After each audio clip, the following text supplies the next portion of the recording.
Hi friends, আজকে আমি করছি চিকেন স্টু সবজি দিয়ে।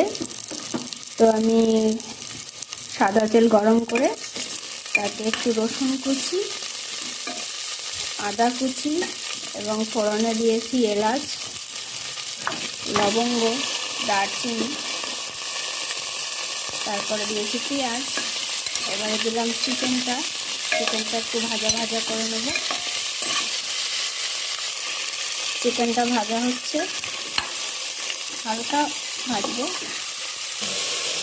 এইবার চিকেন সসে একটু লবণটা দিয়ে দেবো। সবজিগুলো আমরা অ্যাড করে দিলাম। এবার আমরা সবজিগুলো দিয়ে দিয়েছি। আমরা এতে গরম জল অ্যাড করে দিলাম।